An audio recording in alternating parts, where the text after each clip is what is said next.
in this computer. See, now Yay. we're being recorded. Now I have to watch what I say. Philip is a wonderful person. You know it.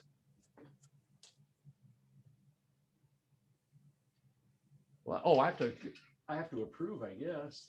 Good grief. Computers.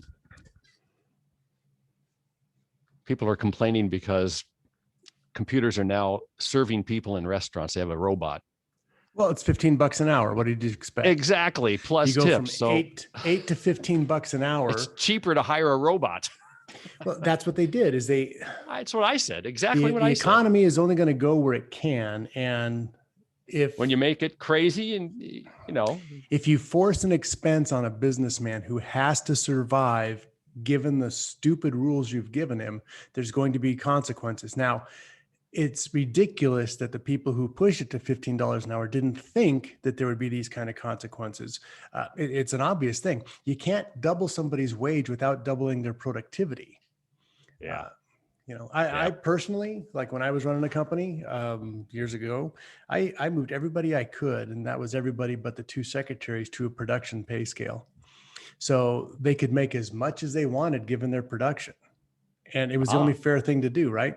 I didn't want somebody who drives around a corner, parks under a tree so he can get an extra, $20 a day stretching out jobs. I'd rather have him do an extra job a day and make 50% more money. Exactly. Yeah. Excuse me. Well, when you have somebody when you incentivize them to slow down production to get more hours in, this is what you get. Exactly. And if you double the costs on an employer, he has to cut somewhere. So, the robots, they don't call in sick. They don't have to get off at 3:00 to take Johnny to soccer. They're a lot up front, but after that, you don't pay any sick days. You don't pay any benefits. You don't pay anything. Yeah. They don't need Medishare. They don't have electrical. COVID. They don't have the extra unemployment benefits. They don't have fights, and so when people where we're going for that, this is what they're going to get. They're going to get more and more automation. They're going to be less and less jobs. Yeah, they're absolutely. And that's kind of one of the things, we're off topic right now, but that is one of the trial balloons that happened with this whole COVID reset BS crap. A couple of years ago under Obama, actually, they were floating this idea of a universal income. Oh yeah, that'll do it. Yeah. That's what they're they still just talking did. about that. Well, that's what they just did. Still talking about. By adding these federal payments on top of the unemployment, they gave people universal income. And what did they do? They all stayed home. Exactly. You can't hire people now. Yeah. And so they all stayed home. They all sucked up, the giant teat of the government. And it's ridiculous. You have to be paid for production. And if you don't produce, then you don't eat. That's biblical, right? You don't work, you don't eat. And everybody has a job. Workman is worthy of his wages. Yeah, but that's a workman. Everybody has a job to do.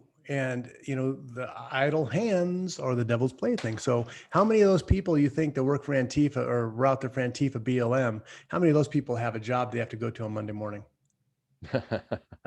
They have time to go and protest, right? None of us working people have time to do that because I've got money to manage. You have shows to chop up, right?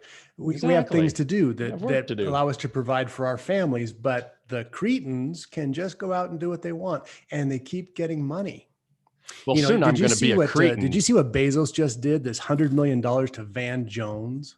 No. Oh yeah. Do you know who Van Jones is, right?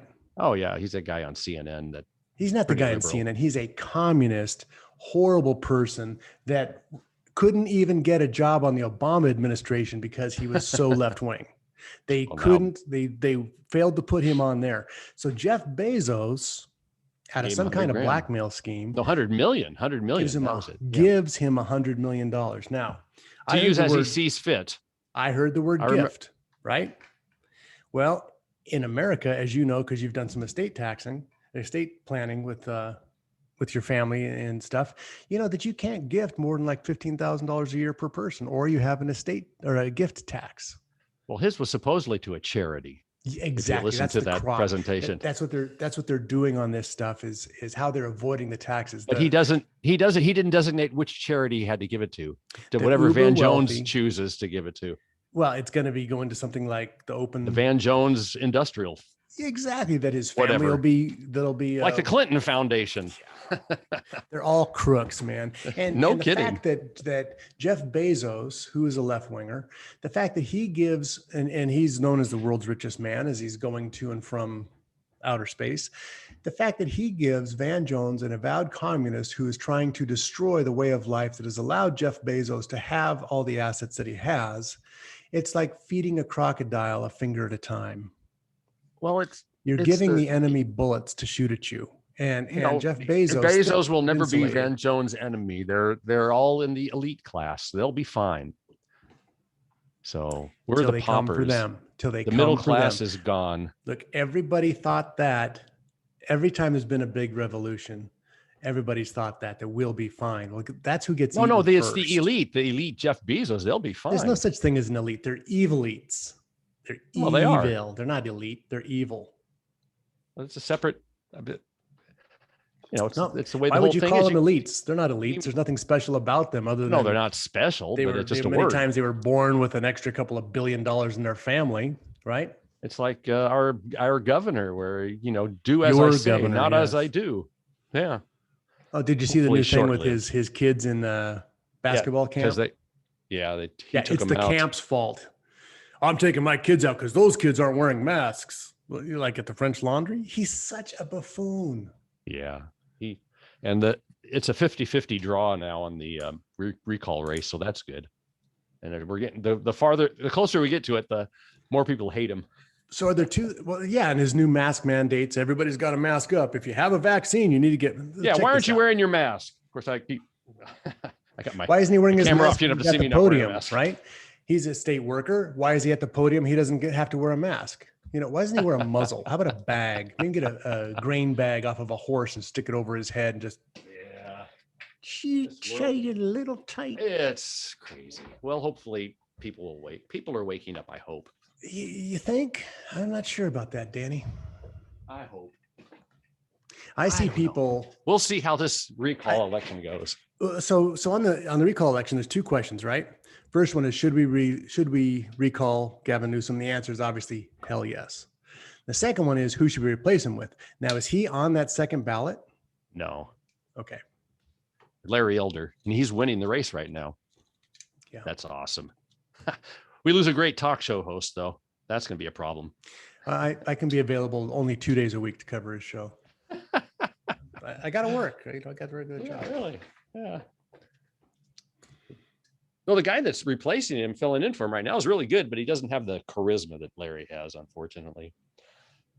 Well, that's a tough shoe to fill. Larry's pretty. Hang on, I'm gonna change one light here. Hang on a second.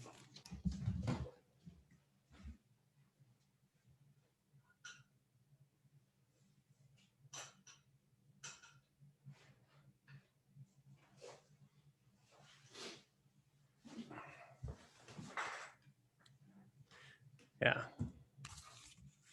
I like that better. I was getting blinded. All right, Chief. Isn't that a song?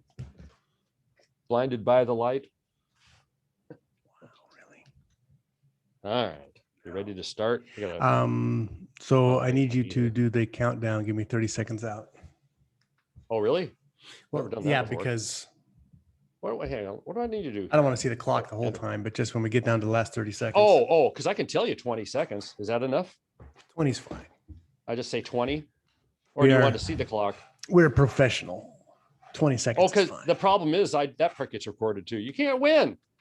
Which you would prefer, me saying it or seeing the clock? Saying it. Okay. I'll just say 20 seconds.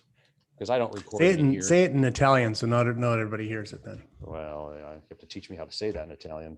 Don't even know how to say it in Spanish. I think I said it in Spanish I said it in Spanish with an Italian accent. That's how you do it. 20 minuto. Probably close. Probably the same words. All right. Here 20 is, yeah. Here we go. If I get this mic to be right. This mic won't shut off. Oh, come on. This is your job. One job. One job.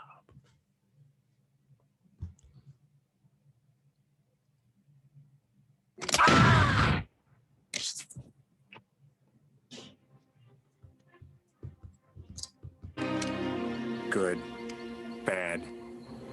I'm the guy with the gun.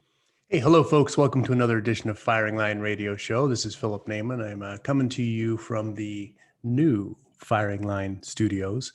So hopefully, if you want to see what they look like, go to gab.com/Firing Line Radio Show or Firing Line Radio, and you're going to see it. I kind of like this. It gives us a little bit more freedom to do what we want to do. And so gab.com/Firing Line Radio. And the important thing on that is to realize that we're moving away from Facebook. Now, Facebook has been a very easy platform. It's allowed us to communicate with a lot of people, but Zuckerberg doesn't like us. He doesn't like us because we believe in the Second Amendment. Actually, we believe in the Constitution and all the amendments. Unlike Joe Biden, we believe they are absolute, not to be changed at his whim, as we heard him say that no amendment is absolute. Interesting thing about Joe Biden, he always likes to use the phrase, you can't yell fire in a theater. Well, you can if there's a fire. And even if there isn't a fire, you can still yell it. There may be a penalty if somebody's hurt, but you still have the freedom to yell it. So yes, our rights are absolute because they weren't given to us by the government. They were given to us by God.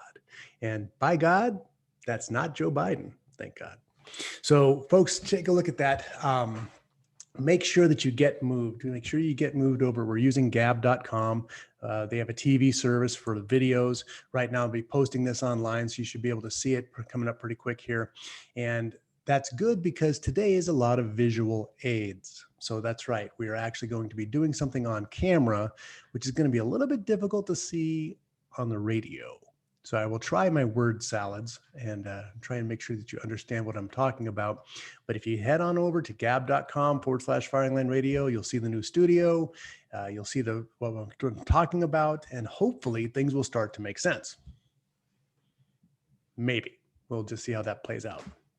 Okay, hey, coming up the next couple of weeks, I'm going to have Rick Travis filling in for me. Now, Rick Travis is the Director of Development for the California Rifle and Pistol Association. He's been involved with this show for many, many years. They're a great organization. If you are not a California Rifle and Pistol Association member, shame on you.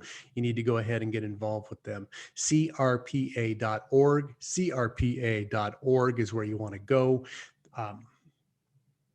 They're the reason we're having wins in the courts. They are fighting like crazy. And Chuck Michelle is the main lawyer that they use. Michelle and Associates out of Long Beach.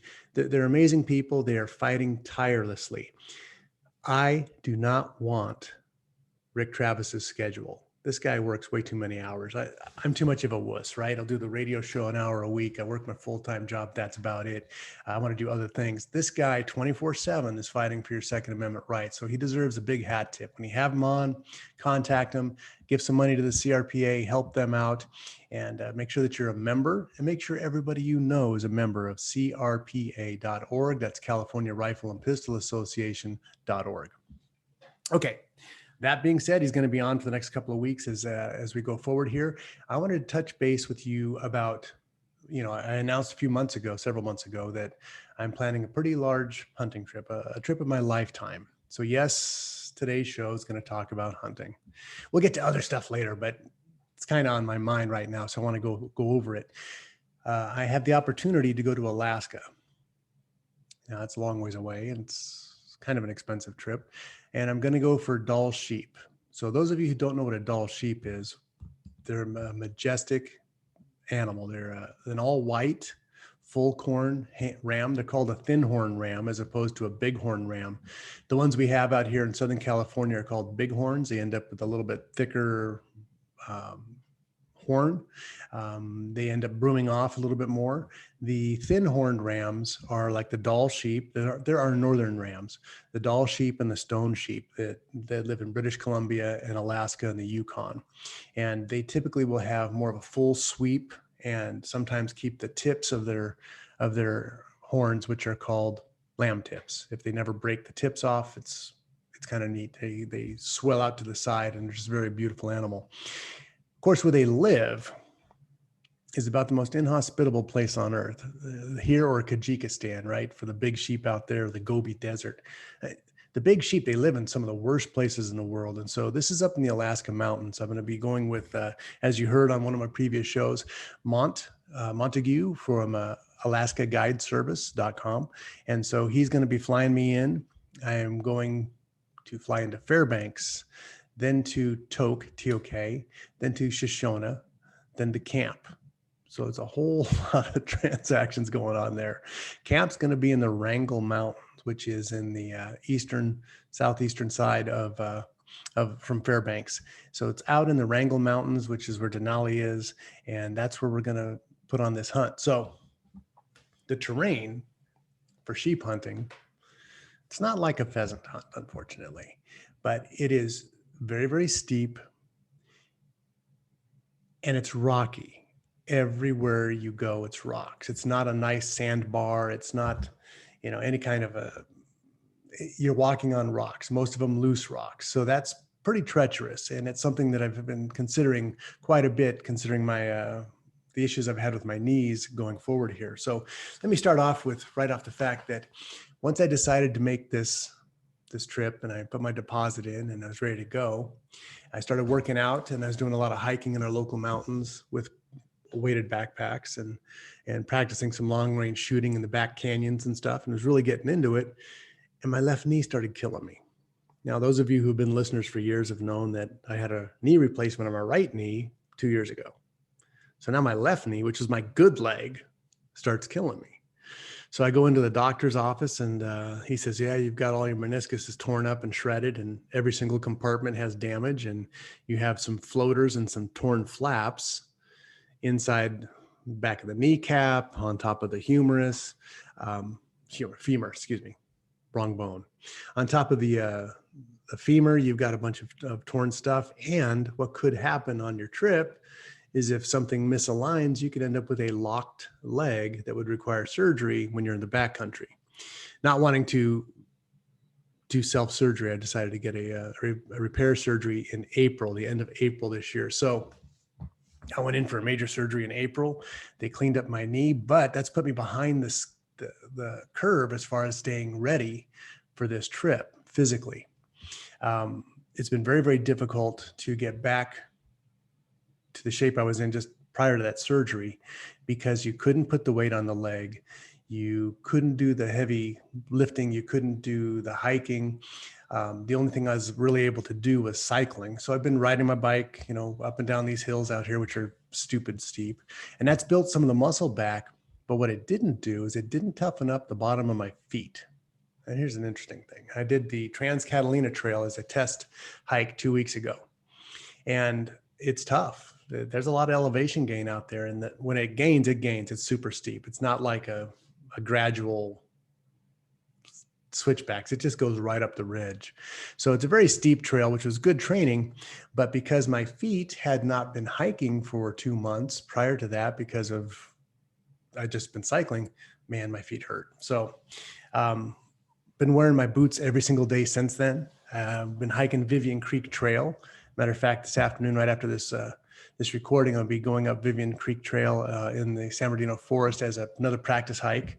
So was trying to put in the time because I know that in Alaska, there's no do-overs.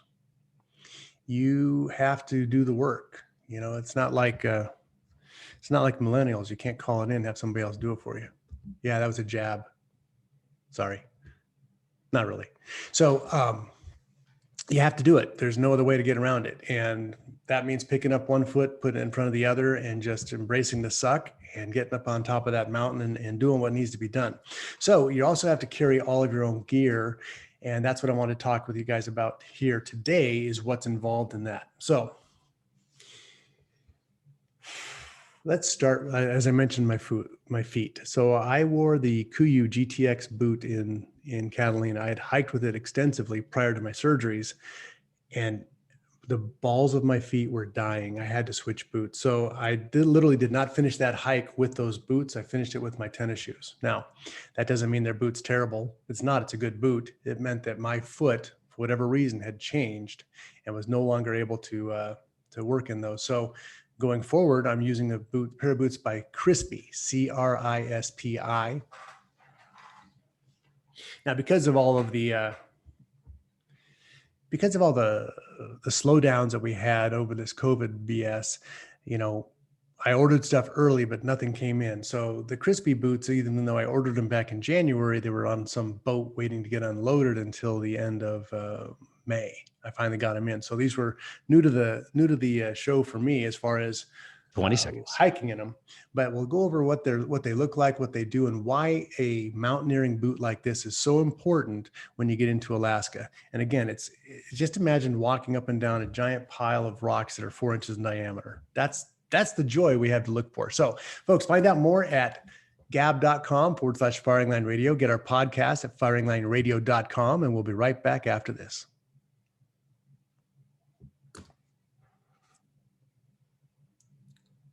All right. 25% done. How about that? Let's do this. Yeah, I've only got to the boots so far too.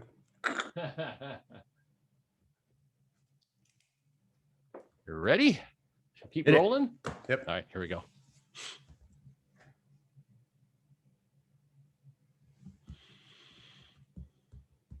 All right, you primitive screwheads, listen up. See this? This is my boomstick. Hey folks, welcome back to Boomstick Radio. Philip Naiman here. You know, every single week we're brought to you by Bullseye Sports Guns and Ammo in Riverside on the corner of Brockton and Arlington. Vince is out there doing everything he can to get you more guns, more ammo, more fun stuff to use and to buy. And then where do you find it? At bullseyesport.com. 951-823-0211. 951-823-0211, corner of Arlington and Brockton, downtown Riverside. Go say hi to Vince. Go buy everything he has so he can retire, because that's really what it's all about here. Just take your money, go down there. He'll help you out. Say, this is how much I have. What can I go home with? That's really the best way to shop these days. So check him out there at bullseyesports.com, and he will help you out. Go say hi to Vince. Hey, folks, this particular show, I'm talking about some of my experiences and some of the things I've learned preparing for my Alaska trip. And I just, the last session was talking about the boots and why they're so important, and why, you know, going to Bass Pro Shops and getting something off the rack is probably not the best idea. This is a crispy boot. So if you're playing along at home here at gab.com/Firing Line Radio, you'll see our podcast here. This is a full-size boot. These things are heavy, but they're solid. They're built like a tank. They have this rubber across the bottom toe. And again, if you're watching on video, you'll see that is called a rand. They have a full rand. Why is that important? Because the rest of the boot is leather. Rocks will cut leather, but they have a hard time getting through this hard rand. So as you're walking on sharp rocks up and down all the time, this protects the boot. It also helps with some of the waterproofing on the lower side of the boot. These are not insulated. I did that because, you know, if I get cold, I'll just go in the tent. But I didn't wear an insulated boot because there's a lot of hiking involved in Alaska, and so your body heat is up. You're not going to really need. It's not like you're going to be sitting in 2 feet of snow like you might in Nebraska on a deer hunt or something like that. So these are not insulated, but the soles are so stiff that you can barely turn them, and that's the important thing when it comes to rock crawling. So you have solid construction, you have a lot of ankle support, and the soles are super stiff. So as you're stepping over rocks, you're not getting the points of the rocks coming into the bottom of your feet, which sucks. So we want to avoid that. I'm also bringing a secondary boot because, like I said, on my last hike, I had a bit of a problem. I had to take my boots off and finish in a pair of tennis shoes. Well, in Alaska, tennis shoes aren't going to cut it. So these are my backup shoes. They're super light. They're actually a trail running boot. They're made by Alta, A-L-T-A. This is their Lone Peak boot, but I use these for local hunting because they're super lightweight. We don't have any water out here, and they're flexible. They're comfortable. So if my feet get an issue where I can't wear my boots all the time, I'll have to switch over to these, and it's better than having nothing. A lot of guys, when they go to Alaska, they say, bring a pair of Crocs for camp. Well, if I'd have done that on Catalina, I couldn't have finished the hike because you can't hike in Crocs. So I'm just again, I'm glad I'm doing these pre-hunts, the pre-hikes, all the working out with the gear to make sure I know what I want to do and what I want to bring. So I'm going to pay a half a pound weight penalty to bring those over a pair of Crocs because these have more functionality in the long run. Okay, optics are important. Access to your optics are important. So one of the things that I also picked up here is the Alaska Guide binocular case. Okay, there you go. Not used to that. The Alaskan Guide binocular case. Now this hangs over your shoulder and it hangs in front of your chest. Normally when I hunt, I use a belt. Yeah, well, I always wear a belt. I'm not a saggy pants kind of guy, but normally with my hunting rig on my belt, I'll have my knife, I'll have my extra ammunition, I'll have my headlamp. So if I have to drop my backpack and go off and my rangefinder, go off after an animal, I have what I need to finish the hunt, to get home with my headlight, to clean the animal with my knife. I have everything I need with me. So in Alaska though, because I'm gonna be wearing a backpack so many times with a belt around me, I can't use that normal system that I like to do. And so I picked this up because I can have everything I need, just like on my hunting belt, in this backpack or in this binocular case mounted in front of me. It's actually comfortable to wear with your backpack on. The straps that come over your shoulder are totally flat and they're wide, so they disperse the weight, that you don't chafe with it. It holds your full size set of binoculars. And I'm using the Vortex 12 power, 12 by 50s. So Vortex Viper 12 by 50s. Where's that at? There you go. This is what I'm using for my binocular. I'm not bringing a spotting scope, and I'm not bringing a spotting scope purely for weight purposes. The guide will have a spotting scope. It's the guide's going to have to make the call on the age of a sheep, if it's legal or not. So he's going to have that. I will use my binoculars extensively to help find sheep, but as far as grading them, we have that. Plus my rifle scope's got 25 power on it. So if I really want to look, I'm going to look. My ammunition. So I carry an ammunition case. This is typically the one that I carry on my belt. And so this is a case that'll hold up to 10 rounds or so. And I'm going to have that inside my binocular case. So again, it's always with me. The round I'm shooting this time is a 270 Ackley improved. Yes, it's a bit of a wildcat. You've never heard of it. You can't buy it at the store, but I've been a 270 fan all my life. This just adds some extra performance to it. The bullets look really cool. Matter of fact, we'll see a bullet here. I'm shooting a 150 grain laser. That's the cutting edge, all copper monolith bullet, 150 grain laser. And the laser has the black tip on it. It has this black polymer tip. It's a super high BC, about 620, and it's going 3,200 feet a second, roughly. Now, I know those numbers bug people. Melanie, sorry, more numbers. But hey, some people like it. So for those of you who understand what I'm talking about, there's your numbers. Those of you who don't, just say, yeah, he's at it again.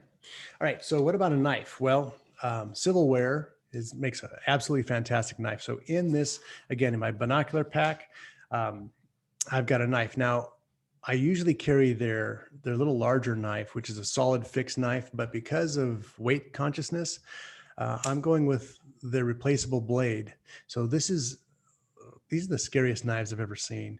These have replaceable razor blades in them, and they're like a scalpel. They are unbelievable. They're super light. The blade's replaceable. If it breaks, which sometimes they do, you'll need to bring extras. So I actually am bringing several extra blades, which again, almost weigh nothing. But using a knife like this in the past on an elk, I did notice that sometimes the blade will twist. A couple blades actually snapped. So bring some replacement blades. As long as you're gentle with these things, they'll do unbelievable work for you. But you do need to have a backup blade or two. So I brought 3. That again fits in the chest pack. I'm not bringing my cell phone.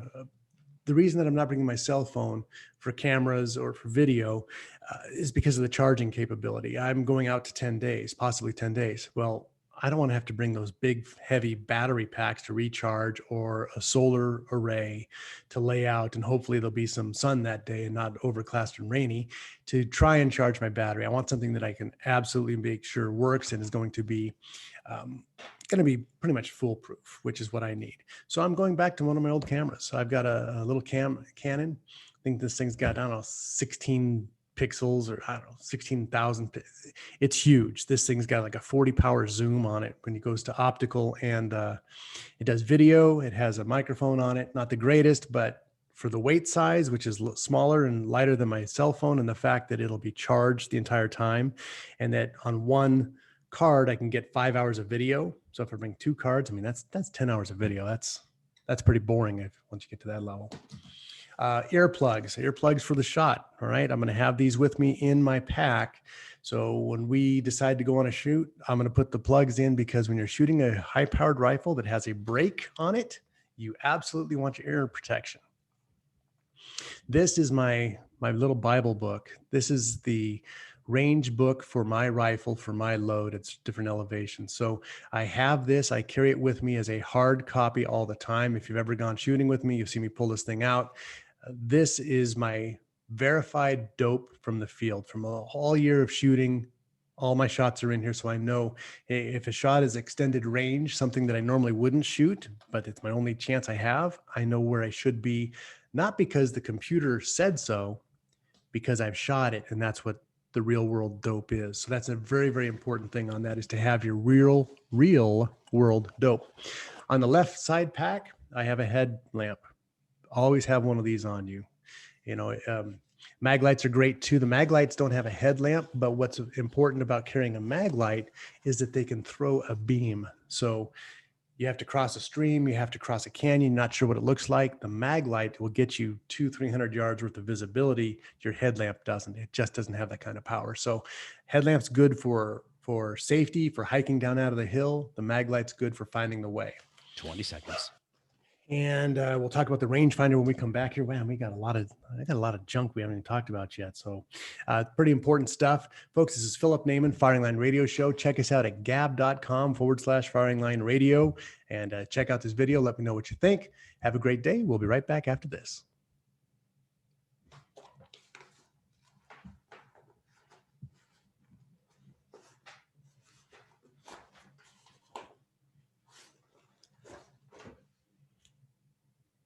All righty. Are you ready? Send it. Here we go. Spartans! Lay down your weapons! Come and get them! Hey folks, Mulan Labe, Saturday, Philip Naiman, Firing Line Radio Show. Get our podcast at firinglineradio.com. Check out our videos, the audio's at firinglineradio.com, but the whole thing, the video, everything I'm doing today is at gab.com/Firing Line Radio. So /Firing Line Radio Plus, that's where my giveaways are. You know, Arkin's given us a scope to give away. How do you get it? You have to go to the Gab site. I'm not giving away anything on Facebook anymore. Facebook's been fired. They've zucked with us once too often. So we're moving everything over to Gab. You have to go over there and check out the Arkin scope. I have a couple of posts on it. Just start following us at Gab. I will pick a random person to win that when I feel like it. All right. So the next thing, talking about hunting, I have the Sig Kilo 2400. This is an amazing piece of equipment. This has the ability to dial in your exact load. So when you push the button, it'll tell you each shooting solution for that. Don't leave home without it. If you're planning on shooting anything over, if you want to have the possibility of shooting anything over an extended range, you know, not that you're going to, but man, if you have to, that's going to be a game changer and a lifesaver. So that's an important thing there. Okay. So that's all I have, all that crud. We should call this the crap show, because we're talking about all the crap I'm going to be carrying around. That's all in my chest binocular case. That's the Alaska Guide. It's an awesome little pack, but that's all there. Let's talk about food. So food, you have to bring all your food in there. There is no living off the land up there. The streams are so steep and so rocky, there's not fish in them. I mean, you could hit a ptarmigan with a rock if you run into one, but who wants to eat a smashed ptarmigan? So you're going to be bringing your own food. So that on the food system, basically it's dehydrated. If you're going for a day or two, you can bring the extra foods. If you're going for extended out to 10 days, you really can't. You think about trail mix. People will always say, hey, it's gorp. You bring your peanuts and your raisins and whatever else. That stuff's heavy. Imagine how much you would have to bring for a 10-day hunt, right? And then if you're out in 4 days, you just brought it around for nothing, but you'd have a giant bag of this stuff. So when it comes to food, you want to find calorie dense. May not be the most fun thing to eat, but it's a fuel source. You're eating for fuel to move on. So everything's going to be dehydrated. I have an Msr stove, really small little Whisper Light stove. I'll be carrying a stove in addition to the guide. I was asking about that, and he said I should bring my own in case you get wet, in case you have to warm things up. It's better to have 2 stoves than just one. So I will. They're pretty small. They're very, very lightweight, but I will be bringing my own stove and my own cook kit just for that particular reason. And again, that's not that heavy, and it made sense when the Mont was telling me why I would want to do that. Other thing is on the road. So you're hiking, you're talking about extended days of hiking time and time again. Your body's a magnificent thing. Every morning you end up with about 2,000 calories worth of fuel in your muscles and your liver. You have about 2,000. When you burn that out is when you hit the wall and you have to start eating, or eating before that, before you hit the wall. If you've ever done endurance sports, hard exercise, after 2 hours, you're totally done. You're jogging a 10-minute mile. After 4 hours, you're totally done. That's why people hit the wall in the marathons, right at those particular breaks. Not so much the time, but the calorie expenditure breaks. So you have to start adding things to it. And when in my triathloning practice, what I found worked really well for me was a high sugar, something that's super easy to digest, high sugar. Cliff Bars, forget about it. You might as well be eating a bale of hay. Too hard to digest. They can cause you distress. They suck up water, and they taste like a bale of hay. So I actually go to pure sugar. Now, it's not great for you, but it helps you get through that rush. One of the things I use, lemon drops. So why do I use lemon drops? I put them in small little Ziploc bags. And as you're hiking, you're drinking your water, it just adds enough calories in there to keep you going. The other thing, and these are the bomb. Here I am doing this is like crack cocaine to Hunter Biden. These are Lifesaver Gummies. They are absolute sugar. They're terrible for you. But if you're burning 4,000 calories a day, they get you through that hurdle. So again, this is not what you should be eating watching this video. This is what you should be eating when you're 2.5 hours into a hike and you need to maintain your energy level. These things get you up and over. So a small little 5 or 6 of those at a time, every 20, 30 minutes will maintain your high sugar in your bloodstream for use. Again, this is dangerous if you're sitting at home. It's fueling the race car if you're out there in the field. So those are some important things. The other thing is you're going to be sweating a lot, even though it's not warm. You're going to be losing a lot of moisture. So respiration. So you have to drink all the time. One of the things, if you're drinking water all the time and sweating a lot, is you are blowing out your minerals. So I'm using the salt sticks. And again, these were all things I learned when I was doing triathlons.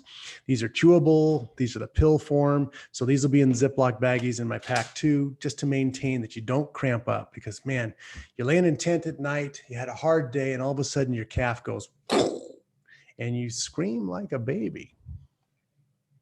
Not that that's ever happened to me, but I screamed like a baby because it hurts like hell and it comes out of nowhere, and it's almost impossible to get rid of by yourself. So that's an important thing. You have to take care of your body, because that's what's going to get you up the next hill and down the next canyon. Okay. Now that's the food sources, my hunting part of my contraption here. Let's talk about the pack itself. I'm using a Eberly stock, just one pack. And I don't love it. Okay. Full disclosure here. I thought this would be the be all end all, and it's not, but I have to use it to get through this. The reason I got this was it had extended load capacity, and it allowed me to carry the rifle in my backpack. Hiking on this kind of terrain, you need to have your hands free. You can't be carrying your rifle, or you're going to trip, you're going to drop it. You do need to use what are called trekking poles. Now, I've been using trekking poles for a while, I really enjoy using them. And the reason I enjoy using them is it helps keep your posture up while you're hiking. You're not bent over with your load on. It helps keep your posture up. It helps you brake a little bit on a downhill section. When your feet slip, it helps you support so you don't hit the ground. So these trekking poles, which were, Costco specials, this is what I've got. They're great. I've used them so much. The tips are worn out. There's little metal showing on them. Big deal. So these trekking poles are important when you're carrying your gear because it's heavy and you don't want to slip. And with my rifle in the backpack, it allows me to use the trekking poles as I need to for all the different hikes that I've been doing. So I appreciate that portion. But that's why I got the Eberly stock pack, and I got the Just One. The other reason I got it was supposed to be expandable, and it is. It's expandable, but their rain cover doesn't cover it. And that irritates me because this is an Alaska pack. And when your rifle is in the back and they sell you a rain cover and it's their extra large, they say, this is what you need for the pack. And it doesn't cover the entire pack. And it doesn't fit if you put the extended cargo space on. Not my friend. So yeah, a little irritated about that. I had to get a poncho, something that would cover it, because Alaska, it does rain. Unlike Southern California, it does rain. So here's what the pack looks like. Those of you playing along at home, I'm holding this giant brown thing in my lap. So much fun. So anyway, the rifle fits in the top, right against your back. The rifle goes in here vertically. They like you to carry it tipped down. I'm not sure what I'm going to do with that yet, but that's where the rifle goes. As far as the microphone over here, as far as the back is concerned, it's got enough room, but I just don't feel like it's going to be waterproof enough. And that, again, that concerns me that their pack doesn't work with that. So sorry, folks, for the rustling sounds, but this has an extended portion that zips off and zips on. So I can take that off and carry the rest of the backpack as a day pack. That's why they call it a Just One, is it's supposed to be very modular, just not super waterproof. And again, you find all this stuff out after you buy it. So let me fix that. Anyway, so this comes off. And the other side comes off. And then you have several compartments that come off of this that allow you to move things around. Now, why that's important is when you get onto your final plane in Alaska, you can't bring your backpack as it is. It's too big, it's too bulky. So they actually ask you to either bring some extra bags, or bring some waterproof bags. So this back portion, again, if you're playing along at home here on the video, this is the extra portion. Now, I'm also going to need this for carrying out the meat, because in Alaska, you have to carry everything out. You can't leave any meat there, which is great. I like that rule. It's just you have to do it now. So you need to have game bags, and you need to have a way to do it. You need to realize you're going to be carrying more weight coming out if you're successful than going in. And the weight is a very, very critical thing. We'll talk about that when we come back here. Folks, Philip Naiman, go to gab.com/Firing Line Radio if you want to see what I'm talking about. Otherwise, just put a couple socks in your hands and play charades. It's basically the same thing. We'll be right back after this.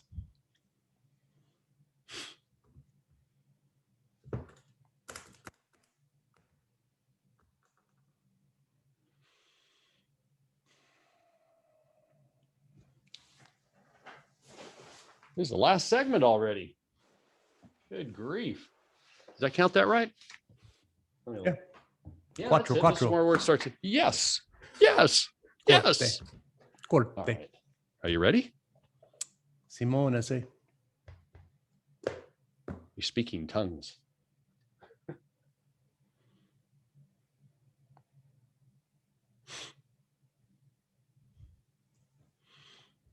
Yes! Great hunter. Yes? Fine figure of a man, yes? Yes? Yes. That is all you need to know for now. Hey, folks, Philip Naiman, Firing Line Radio Show. As you keep hearing me say, go to gab.com/Firing Line Radio and see the podcast, see the visual, because this is a show and tell show, and it's kind of hard to just tell if you don't have any show. Alaska, we're talking about the Alaska hunt, gearing up for this. Rain. You have to plan for rain all the time. So on this outside pack that I had, that goes on this Eberly stock pack that I'm not real happy with, inside is my rain gear. So I've got my jacket, I've got my rain pants, I have the poncho, and I have these thing called wiggies. That's right, I'm getting wiggy with it. A wiggy is an over the boot wader that weighs about 4 ounces. It's a pretty amazing thing because, unlike Southern California, Alaska has a lot of water. You do a lot of creek crossings, river crossings, going back and forth across these drainages to chase these sheep. And so in just a few seconds, you can pull this thing out of your pack, put it over your boot, clip it onto your belt, and, wade across a couple foot deep stream and not have to put giant waders on, not have to get naked in the cold water. Stay dry, and staying dry up there is really the key. So that's all my rain gear and my big heavy jacket. It's all in this exterior pack. And the reason I put the rain gear on the exterior pack is because they don't have a rain cover. So I thought, well, if something's going to get wet, let's let it be the outside of my rain gear inside the pack. It's my theory anyway. Going through the rest of the pack, I have, one other thing that's super important to carry on any kind of a hunt, especially if you're going to be long away from the car, is a rifle repair kit. Now, what do I mean by that? I carry and this is from learning the hard way. I carry a collapsible cleaning rod, not because I ever want to clean my guns, because those of you who know me know that that's not me. But you can have an issue.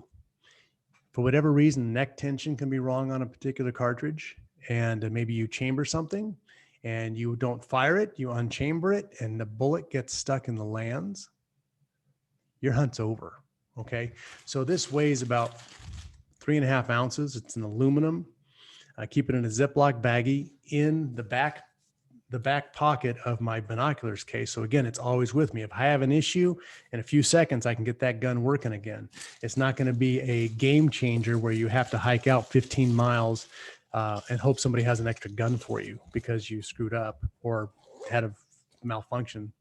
And it's always our fault. So if you screwed up. So that's a very important piece of equipment that weighs nothing, but could be worth $50,000 if you need it, because that's what you'd pay to get it if your rifle's not working. Let's talk about the rifle itself then, since we're on our last session here. This is the 4th iteration of this rifle. When I say 4th iteration, I'm talking about this particular rifle I bought on my 18th birthday at Buckhorn Guns in Glendora. I bought it on my 18th birthday because my parents wouldn't let me have a firearm, and that's the earliest I could buy it. And what better way of teenage rebellion than to go hunting? Anyway, so I bought this Winchester Model 70 for $269.95. So for $270 back in 1981. Anyway, so I bought this sucker, and it had a 22-inch barrel and a walnut stock. And so I shot that barrel out. I put a 26-inch Douglas air gauge. I shot that out. I had it rechambered to 270 Ackley. I shot that out. And now here we are on our 4th barrel. This is a Proof Research 24-inch 1 8.4 twist barrel. It's beautiful. All right. I replaced the walnut stock with a Macmillan Game Warden with adjustable cheek piece. You've heard me talk about the adjustable cheek pieces before. If you're shooting a high-powered rifle with a modern scope, most of the time you're going to need that. So the scopes are bigger, their tubes are bigger, their objective bells are bigger. It's very important that your eye is in the right place behind it. And an adjustable cheek piece, whether built into the gun like this one or bolted on like a Matthews, is very, very important. So Jim Gruning at Gruning Precision put this back together for me. He's put the barrel on and chambered it. The gun shoots like a dream.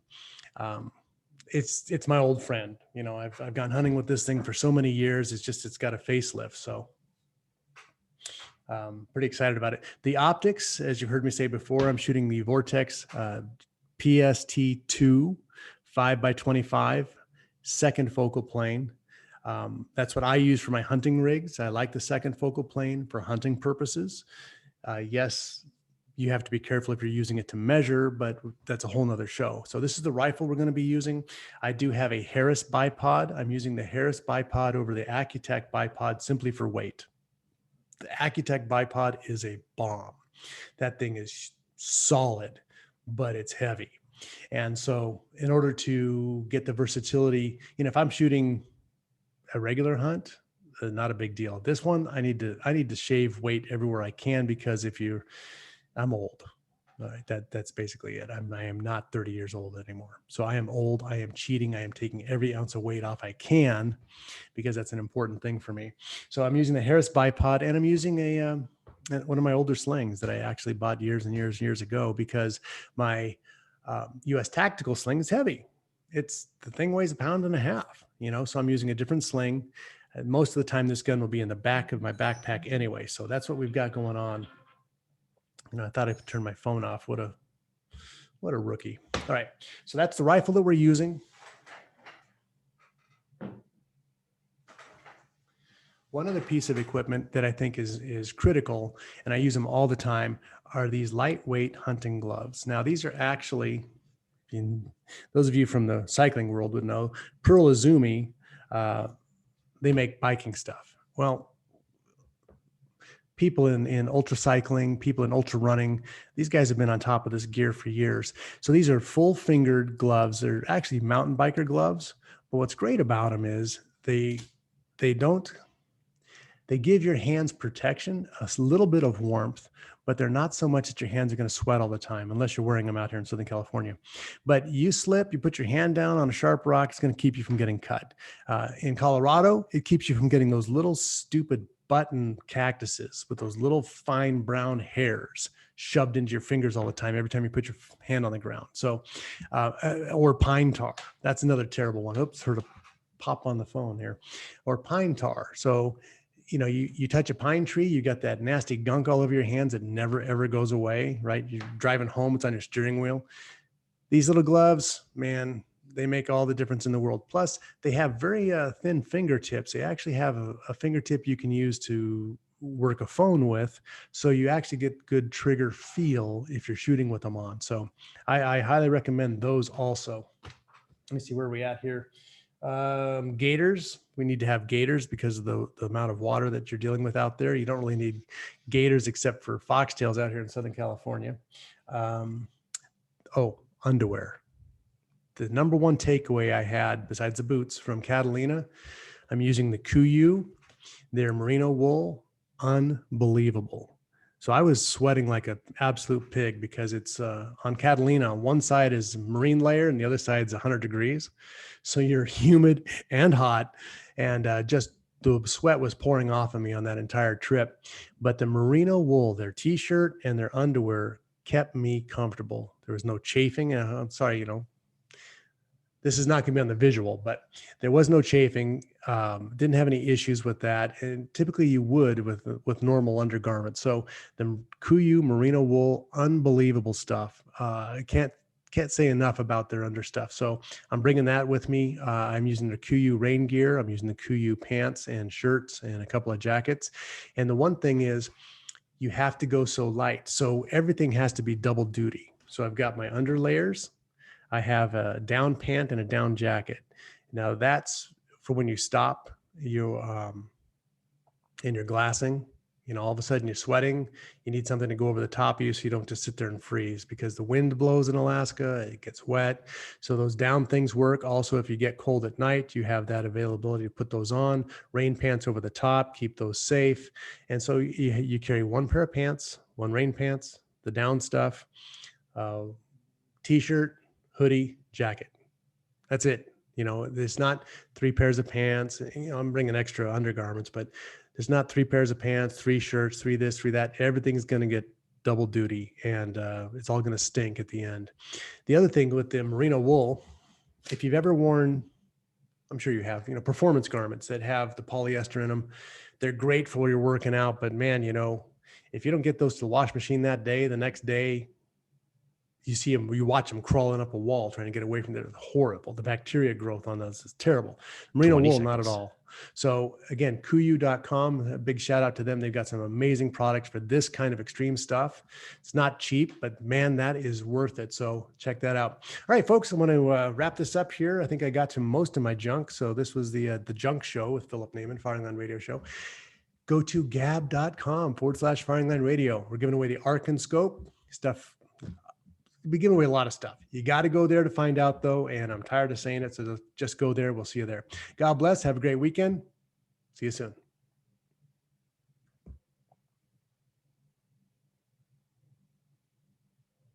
All right. Are you ready for a promo? Oh, there goes my phone. I turned my phone down. I did. That was, well, I didn't hear it, but I didn't have headphones on. So unless I had, I probably could hear it with You headphones. didn't hear it because you don't pay attention to the show. Let's just be honest about Darn that. straight. Has nothing to do with headsets. Well, you can hear that stuff when you're in headphones. Just my ears get hot, so I take them off. Right? Yeah, you know, like when you're dealing with diabetes, right? And if your blood sugar's low, and if you hit, you know, I was talking about those candies. Do you ever use anything like that to try and spike back up? Oh yeah, I have. Yeah. I just had some this morning. Yeah. About once a week I have problems because oh, there's my wife again. I'm gonna probably have to take that. I don't know what's going on. Okay, let's do the promo. Yeah. So check out those Lifesaver Gummies, man. You should just throw a bag of those in yeah. your thing. Well, I carry glucose tablets. They're Yeah, like but these- pre-digested sugar, so it even taste absorbs better. quicker than those. I know. But These are you pretty wanna- quick. You want to feel better quick, and these it takes about 10-15 minutes. Yeah.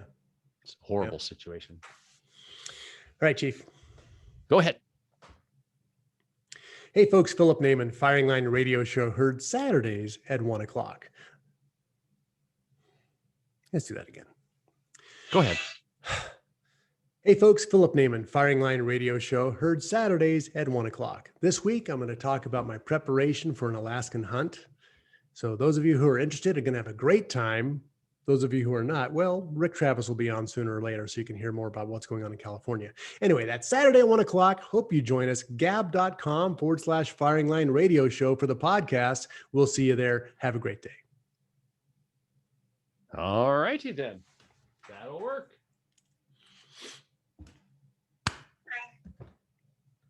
We'll use it.